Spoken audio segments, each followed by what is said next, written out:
Dr. Khaled is a staff scientist and a NNIN outreach coordinator for the Lurie Nanofabrication facility at the University of Michigan. He received his doctorate degree from Carleton University in Ottawa in the area of holographic, lithographic, and photonic quasicrystals. He has previously worked at the University of St. Andrews in Scotland, where he was working on integrating indium arsenide, gallium arsenide quantum dots in photonic crystal cavities. He was also a research officer at the National Research Council, developing selective epitaxy techniques for scalable quantum information systems. Without more ado, over to you, Dr. Khaled. Thank you very much for the introduction, and I want to thank NNIC for inviting me to give this talk, and I want to thank you all for tuning in and listening to what I have to say about what we call slow light engineering. So today I will be talking about something that I call local slow light engineering. What is slow light, and how can we use it in our present day technology? I'll go over basically talking about the software that I've used over the time that I've worked on slow light, and the technologies that are presently available to do this work.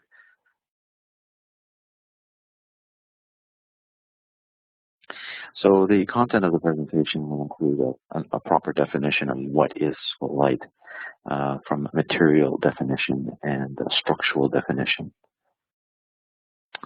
Then I will basically hone in or focus on the structural aspects of getting slow light through nanostructured materials, specifically photonic crystals. I'll define them and then talk about how they can be implemented in technology. And then I'll talk about, I'll take a time out to talk about the software that is used. It's a freely available software that is also present on the NNIC at Michigan. And we'll be computing what are called dispersion relations, basically a relationship between the frequency of light versus the wave vector of light. This is very important when it comes to structured materials and propagation of light and being able to slow it down. Then I will combine points 2 and 3 and talk about slow light and photonic crystals, discussing the simulations, fabrication, and measurement of such structures and technologies. And then I will talk about something that's quite important, the importance of slow light and its ability to manifest in today's technology. There is some caveats, and I'm proposing in the local slow light engineering how to remove those caveats, basically effectively giving a home for slow light in local enhancement features of technology. And then I will summarize the discussion. Slows down when it hits a medium other than vacuum, and this is parameterized by the refractive index number. So light slows down by a certain parameter called n. And in this case, we're talking about the phase velocity of light, which is well known. It's the cycles per second over the cycles per meter. The index of refraction is basically a constitutive relationship with a whole bunch of physics. And what I mean by that basically is in the light case, you have an incident electric field coming in, shaking up the electrons, and then they emit their radiated fields. Everything interferes in such a way that you have a coherently a wave that comes out that's coming in with C divided by N. And this relationship is a causal relationship, and it's best characterized by the well-known Kramer-Krones relationship, where you have basically a relationship between the dispersive part of the index, which is the real part, and the absorptive part of the index, which is the imaginary part, and they're tied in this causal type relationship. So what's interesting about this is that if in a material system, if the absorption changes one way or another, it causes a complete change in the index of refraction for the dispersion.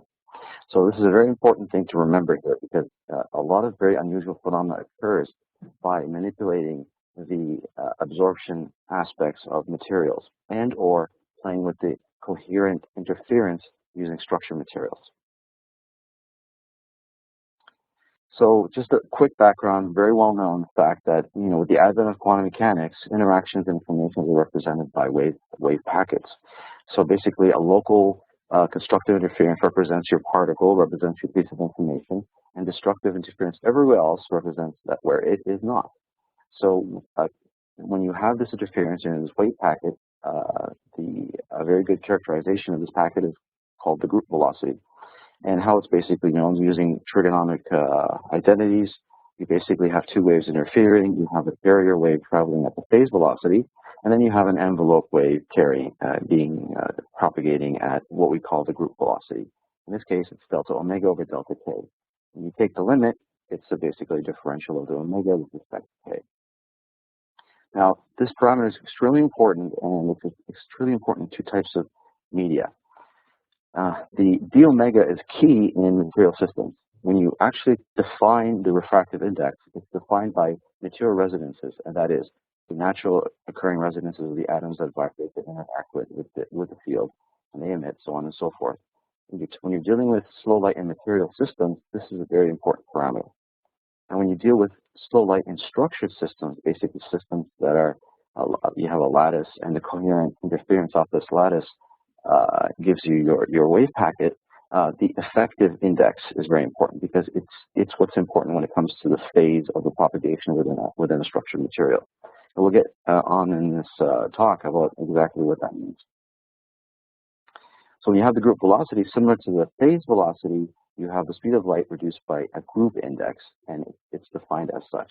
Where you have the group velocity, the group index is equal to the material index of refraction plus a component that is the change in the refractive index with respect to frequency. Now, a very interesting experiment was done in 1999, and it was quite groundbreaking in its content. Essentially, what this group out of Harvard had done was basically convince light to slow down tremendously. In normal materials, you have an index refraction parameter, 3.5, things like this. But in this particular case, they slowed light down to 17 meters per second. That's basically a bicycle ride downhill. And they did this using electromagnetically induced transparency. And basically what this phenomena is basically, like I showed before in the previous slide, your dispersive aspect of the index of refraction is dependent on all the absorption aspects of the index of refraction. If you pluck out one component, in this case, they plucked it out using quantum interference in a supercooled Bose-Einstein condensate, you have a large change in the index of refraction. When you have a large change in the index of refraction with respect to frequency, you have a very small group velocity as shown in the relationships here. The experimental setup is also very interesting. How they actually did this is the content is in the paper itself, as shown here. Basically, they supercooled vapor down to Bose-Einstein condensate. They passed a probe pulse through this. They used a control beam then to initiate the quantum interference to actually remove an absorption line width so that you have transmission in a very limited line width. But this is very interesting. It reminds me very much of a transistor where you have a gate and you have a drain and source. So the control beam here is you're acting as your gate, and your pulse probe is acting like your drain source. So this is very fascinating, and you're essentially controlling light with light. What was interesting about transistors is you're controlling electrons with electrons. Here you're controlling photons with photons, and this really caught the imagination of people working in the field. So the implications of slow light is very obvious. Slow light, large interactions with light. There's experiments now that light can be stopped, stored, and regenerated, and this leads to the fundamentals have been demonstrated, possibilities of optical storage, quantum information, so on and so forth. So this is a very good step forward.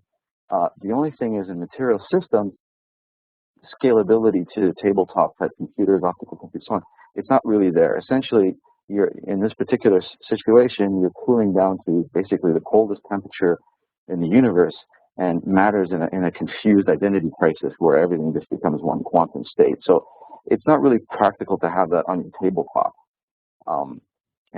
Try biosensing at absolute zero. It doesn't really make sense. So it would be nice to take the low group velocity and try to demonstrate that in nanostructured materials, because nanostructured materials will operate at voltage and so on and so forth.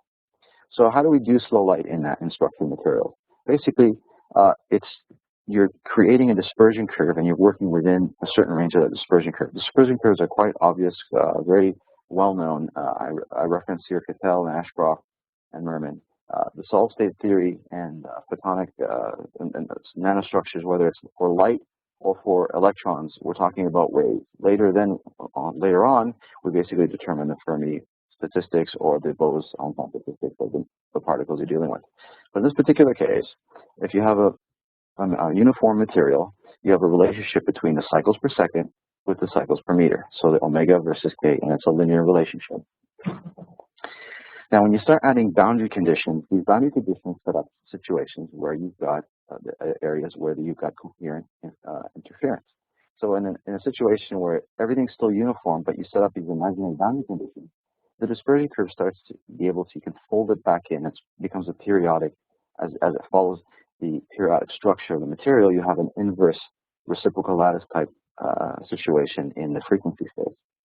Now, when you add material, now if you actually put in periodic and non-uniform media, your material index now changes.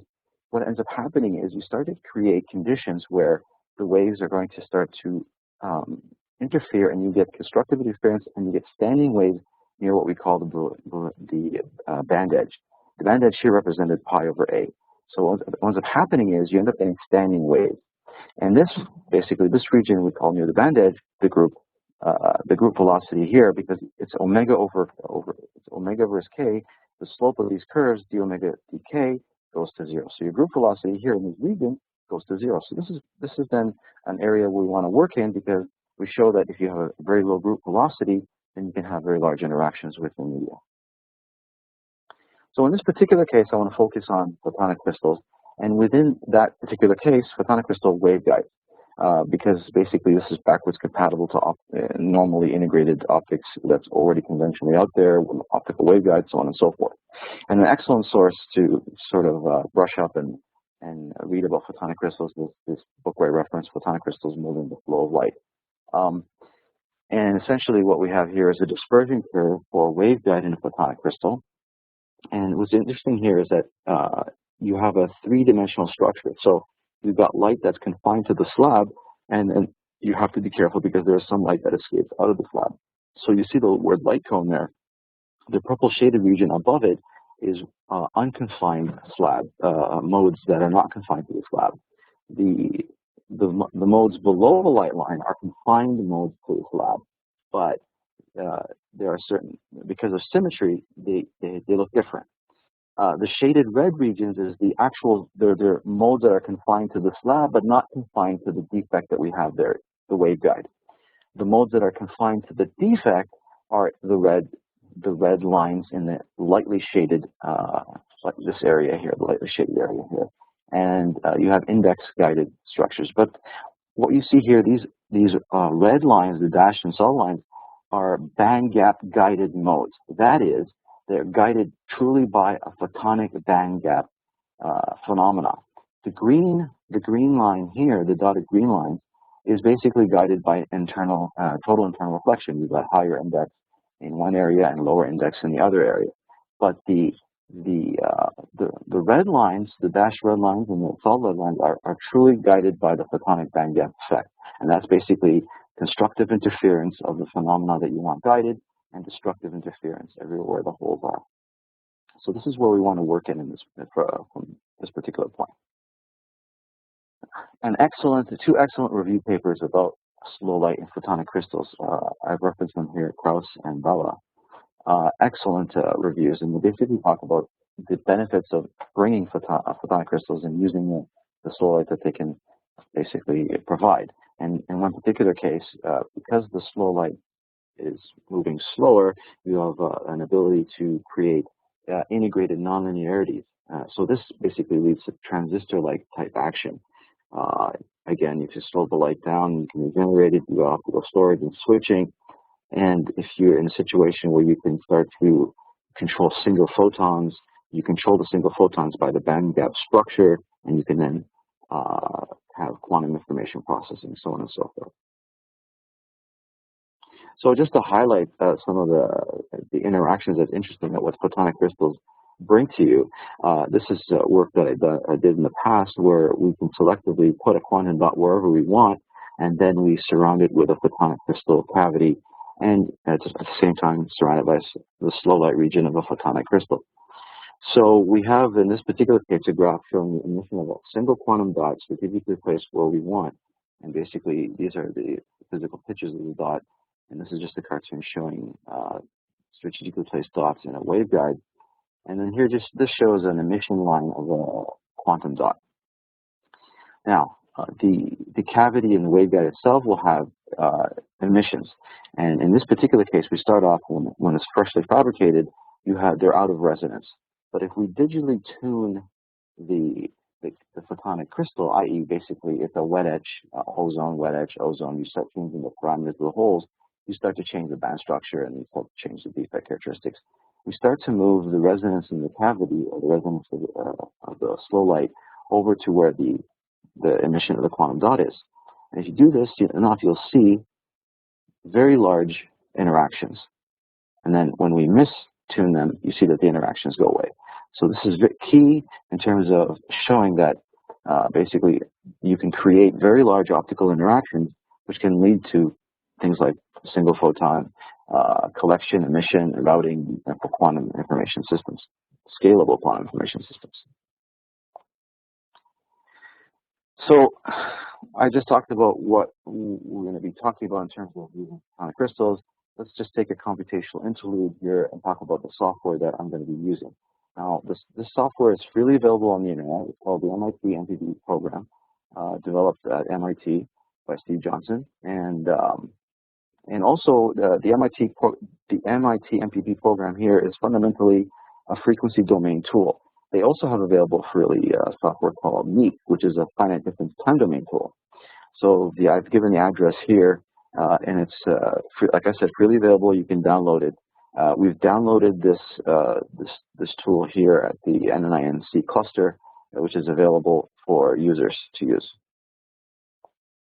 Now, I'm not going to get into the details of how the actual code works. The excellent paper that talks about it is referenced down here. But essentially, just an overview. We start off with the Hermitian vector wave equation, and that is here the vector wave equation in the magnetic field. We choose the magnetic field because it is Hermitian, and what basically that means is your results are sort of physically guaranteed to be orthogonal, which is what represents reality. If it was non-Hermitian, you don't have that guarantee. So then we re-express this in an equation in terms of matrix form so that we can work with it on a computer. We basically choose a plane wave basis. So in this case, again, like I said, this is a frequency domain tool. So we basically take our structure and do a Fourier transform in space and in time, and essentially choose a basis for the vectors that we're interested to solve for. When you do this, from a computation point of view, your plane wave basis ends up looking like a discrete Fourier transform. And this is perfect in the computer world where you basically just use your FFT routines. You define your transformation matrix after you've done your transformations. You begin the minimization. So in this case, using a Rayleigh quotient minimization technique, it mimics reality, where in reality, you've got a variational problem where basically you find the lowest energy state and then you build up from there. And basically, that's how you solve this, the vector wave equation, basically. And it's very similar to how people do it in solid state techniques. So the tool availability is free online. It's based on Linux, Unix type format. We have it installed in the Cane cluster here, internal to the University of Michigan, and it's also available on the NNIN cluster external to University of Michigan. The input is a script type language called libcontrol.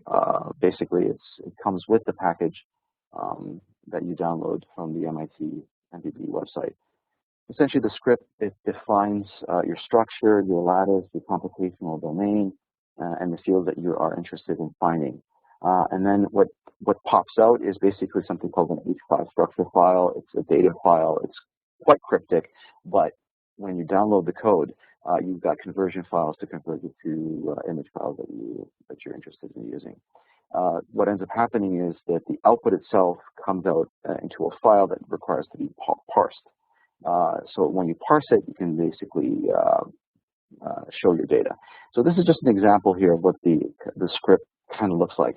There's a bunch of examples that come with the software, and that can help you get you going in terms of what you want to define.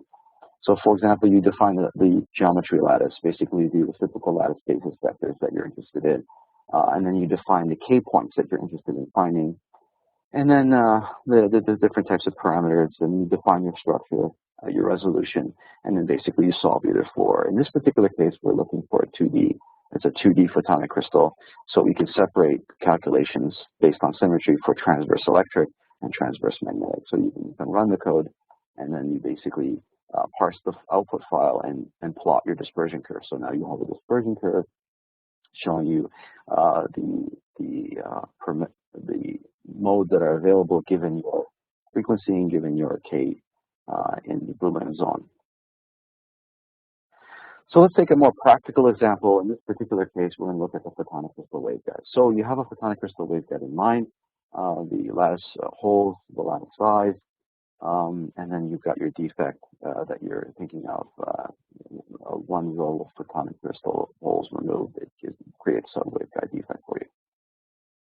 So basically, we script that up, and when you go through the examples that we've provided, it's quite simple to do this.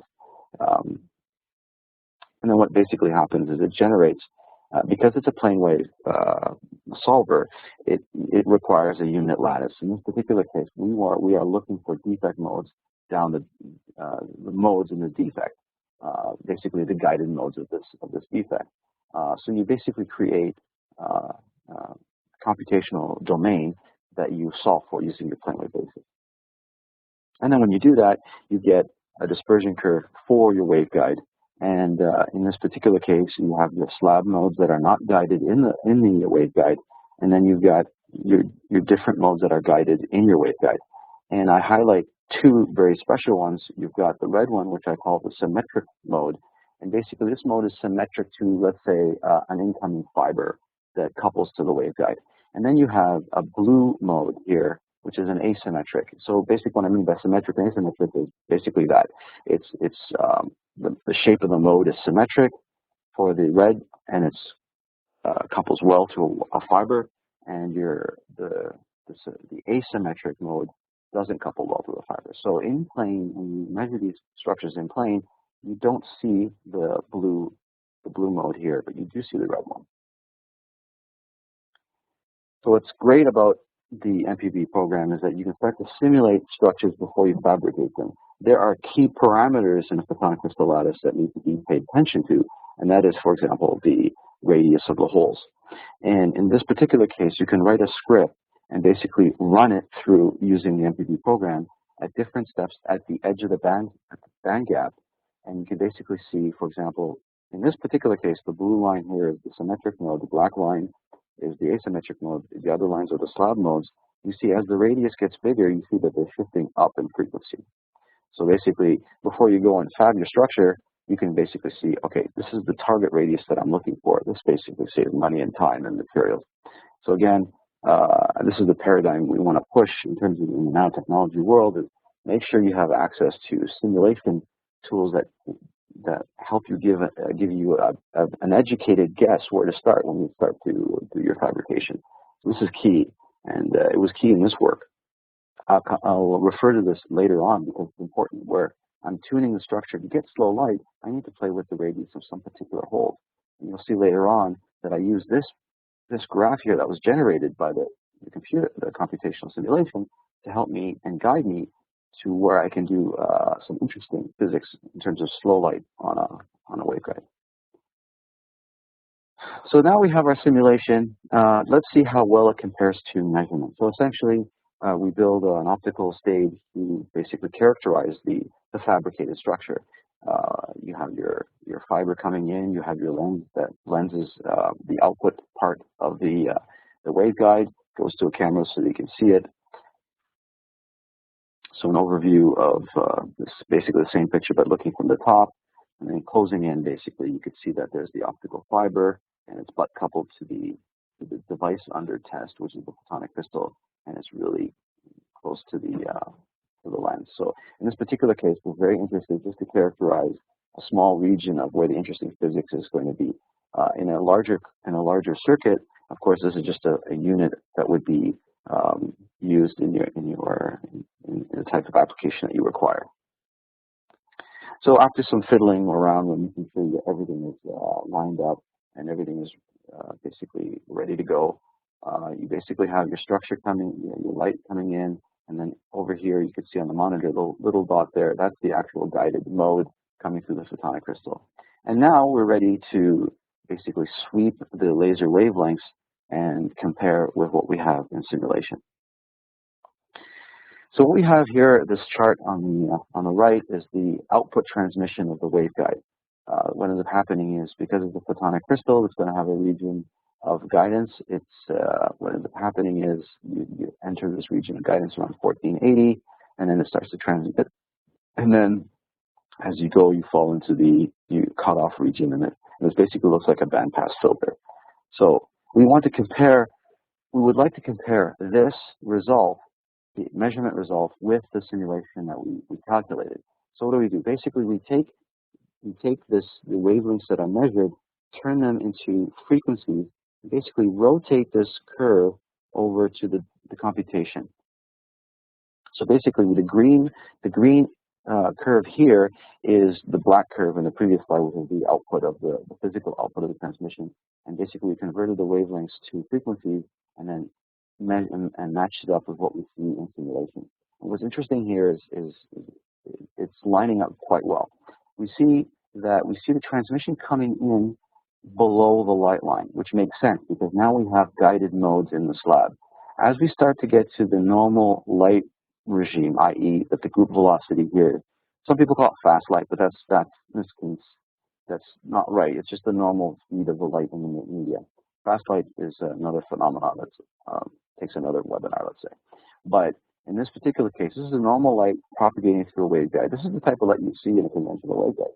Now, as you approach the slow light region, what ends up happening is, because you're in a situation where you're very close to the band edge, as you get to the slow light region, you hit the band edge and then you lose the transmission. So the interesting area that we want to work in is basically the area very close to the band edge, and that's where we can get very large interactions with the matter that we want to use to encode information on phenomena. So, and here you can see that it lines up, and this is the symmetric mode. So, excellent. The slow light on nanostructured materials is basically providing a way forward to do all optical analysis and all optical information and things like that. However, the tremendous asset of slow light in nanostructured materials is also its greatest liability. Because we're operating so close to the band edge, we really risk some major loss issues. So basically, this paper by Behrouz reports that thereby raising serious questions about future low loss applications. So if you're operating near the band edge, there is a threat in terms of not being able to make very large slow light type structures. So there's a tremendous effort to try to remove these problems with dispersion and losses near the band edge. Some folks are trying to create slow light away from the band edge, and so they've demonstrated the utility and the advantage of slow light. However, from a practical point of view, the losses are really limiting, because it's been shown that at least the extrinsic losses are related to when you slow the light down, your losses go up. So people have suggested that without major technical advantages, we might have to limit slow light devices to very short length. And the way this is phrased is phrased almost in a negative way. When I see this, I think it's actually quite positive. Perhaps we can use light not as a leading actor of the devices that we want, but perhaps light as a better supporting actor.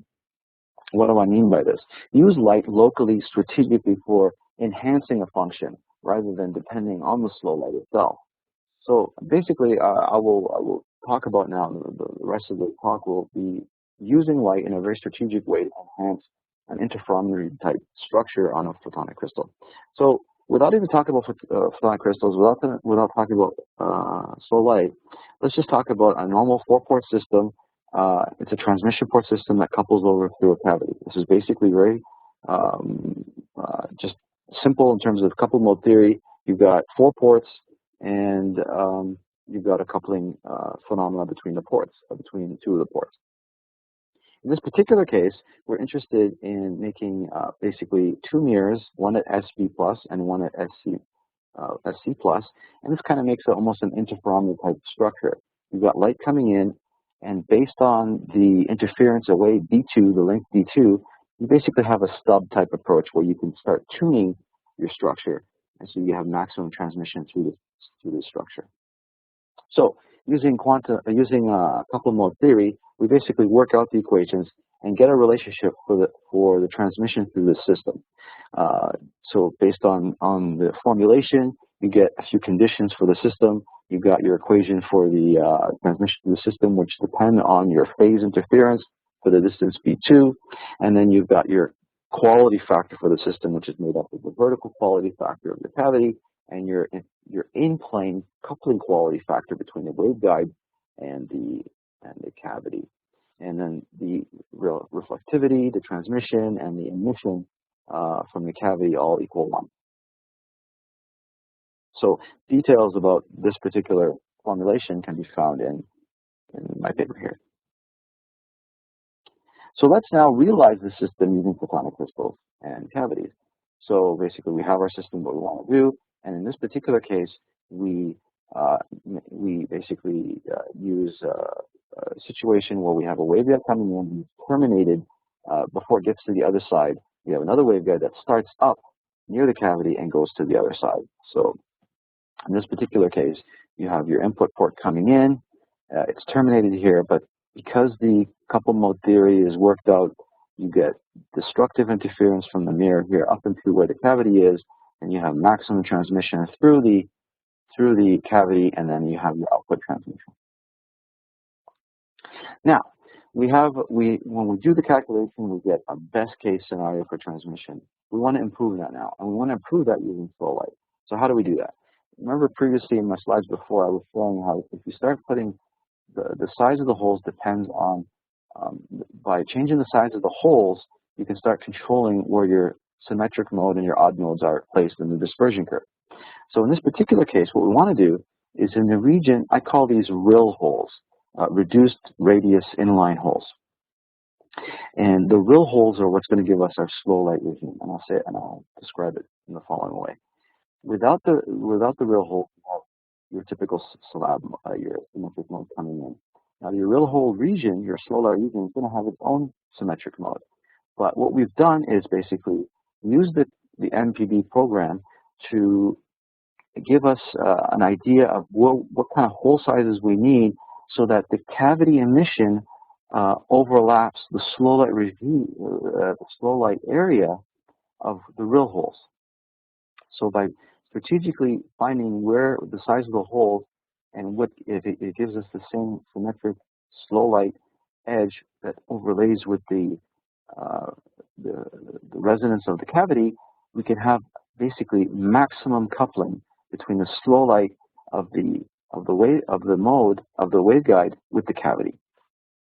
So light comes in the normal way and then hits this slow light region. So basically, I point out that in this particular region, this is where the RIL holes gives us this dispersion curve, and the normal waveguide region gives us this dispersion curve.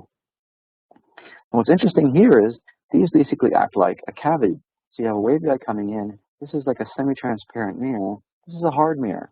So you have a Fabry-Pro cavity that comes in, and basically, and because it's a slow light area, like without the slow light calculations, it's already a pretty good cavity. But when you add the slow light, you enhance it even further, and when you do that, you get maximum coupling between the slow light regime through the cavity and then out the port. So let's see how we can computationally compare what we want to do for the slow light with the measurement with a measurement situation. So we fabricated a photonic crystal structure as shown, and integrated into that structure, embedded in that structure, is a quantum dot ensemble layer. And basically, when you pump that dot with Heaney light, it'll emit in the infrared, and the quantum dots will emit into the available modes that are there for the light. In this particular case, the quantum dots are going to emit into the cavity and into the waveguide modes. But what's interesting here is that the waveguide modes, you're going to see in the vertical emission curve, you'll see the odd modes, because the odd modes are not really found in the in-plane measurement, which we'll talk about later. So you won't see the symmetric mode emission, but you see the odd mode emission. And this is key in terms of helping us in our fabrication and our computational work. So RO here, radius naught, is basically the radius of the surrounding photonic crystal. In this case, you have your blue symmetric mode, you've got your odd asymmetric modes, you've got your light line, and this vertical line here is your vertical emission of the light coming out of plane. Now, we start to add in the real holes. Basically, you have a very small 0.1, 10% of the holes that are there. And you start to see that the odd modes are moving up, both in simulation and in experiment. So this gives us an ability to sort of track what we're doing as we make the real hole sizes larger in different samples. And you see that as it's moving up, you see now that the emission of the cavity is starting to go down a bit because you're starting to couple more and more out to the waveguide. You start to make the real holes a little bit bigger, and then once you pass the region, you see that you actually start seeing the odd modes move higher and higher based on the size of the radius. And they continue to keep going up. And until the point where the whole radius of the real holes is equal to the radius of the surrounding structure.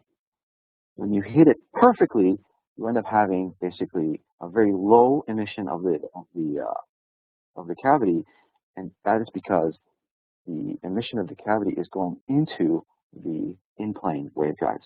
So we use the odd modes here to help us find where to tune the size of the real holes. This is where it's key, where computation became very important, to be able to follow things in simulation that you could see in computation, but you can't see in measurement. So this is a particular example now where we bring it all together.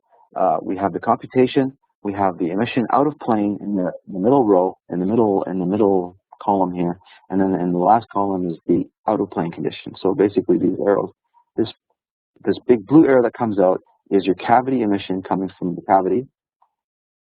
Now you see this light, small little bumps here, and that's emission from the slow light of the odd modes. And then this in plane transmission experiment, you see the transmission peak in plane. Now, when the holes are perfectly tuned as they should be, as the light comes in, it's going to couple optimally to in plane through the cavity to the other waveguide and then come out. You see that the transmission is very high. You see a very low emission of the cavity, which basically shows, and you'll see that if you follow the odd modes, as this in the computational version, the odd modes are going up, and it's exactly coinciding with where the odd modes are seen experimentally from the vertical emission curve.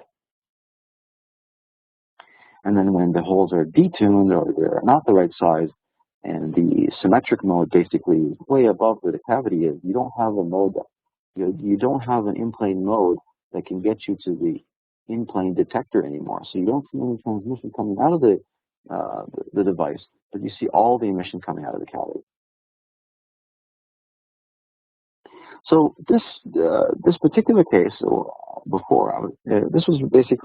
this design was basically with the intent of putting a single quantum dot in the cavity and being able to efficiently extract quantum dots in plane and use this as a single photon circuit, basically. But it also has other applications. And one other application that seems to be interesting is that in the conventional method of biosensing, people tend to look for a pulse shift of the phenomena that you're trying to find. However, if the sensitivity is a lot smaller than the width of the pulse, if the sensitivity changes, the pulse doesn't shift because it's too broad. We need something that has a better ability in terms of following a shift. In this particular case, we can look at the fact that if we try to use a threshold intensity-based detection system, we can sort of put a situation where, in the event of the agent that we're trying to find, if the agent isn't there, we're not in a slow light situation. So light is being emitted from the cavity and into, let's say, a detector below the photonic crystal cavity. Or the detector, it's like if the detector is, if the light is coming onto this detector, the light bulb is off. Now, if the agent comes in that we want to detect, it will cause a slow light rerouting from vertical emission into in-plane emission. The light will not be passed to the detector, and then this basically says something has been sensed. So another way of using this is to actually use an interferometry-based type system where you can trap things and use an interferometry type system where you could couple over and compare with what you're trying to find, and you can use the slow light to increase sensitivity of your coupling. So in this particular case, if you have a situation where you have some inductive refraction that you're trying to detect, the light can come in, couple over, and then you can sense it using phase information. And we've shown here that essentially by adding the slow light regime, your sensitivity in the change of index goes up. This brings me to my summary. Basically, the point I wanted the take-home points that I want you to take home is that if you increase the light matter interaction, that's key for all optical processing. And all optical processing, it seems to be a very good way to go in terms of its efficiency. The fundamentals of light controlling have been demonstrated, but it's not in a really scalable system. Nanostructured materials are key for this integration. However, the loss and dispersion control requires further work, and that's mainly in the computational, in the communication type applications. But if we use slow light strategically as a supporting actor, and to enhance things that are well known, this could possibly be the home for where slow light really shines. I want to thank the NNIN, Michigan, the Nanofabrication facility. I want to say that if you are interested in optical nanostructures, NNIN at Michigan is the place to be. We got an NNIN expert in photonic net factory, which is me, ready to work with you. And you can get details as shown both here. Thank you very much. I will take any questions. Thank you.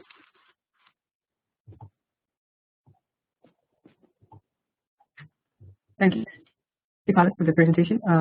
Audience, if you have questions, you can post them in the Q&A tab, and we'll have them answered for you.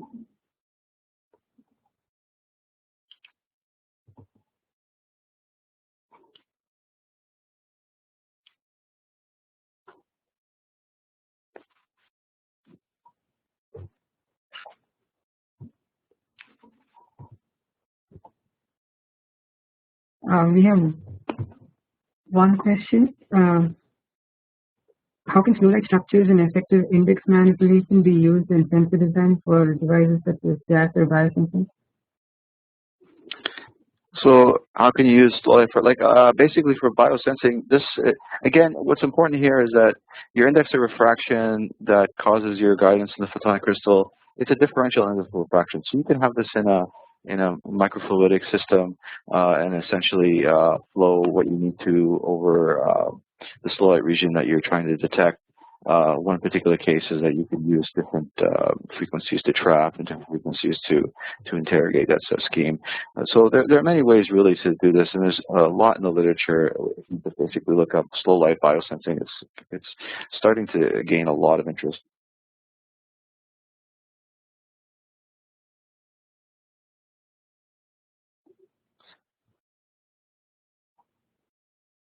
Is there any more questions?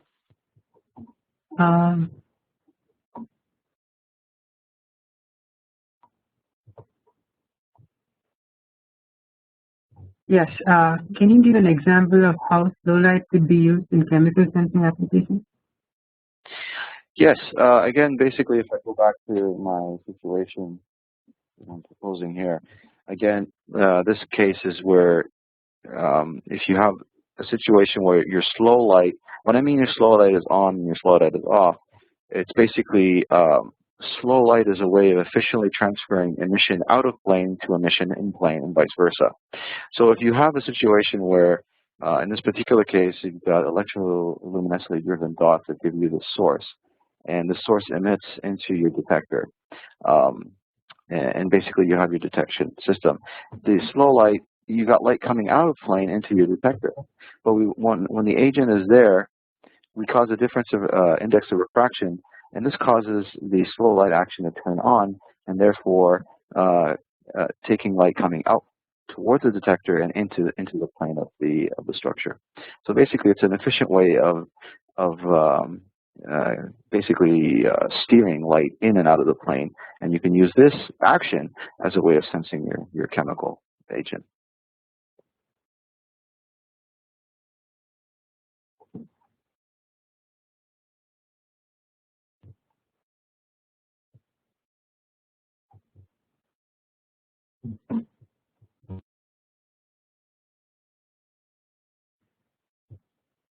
Do you have any further questions?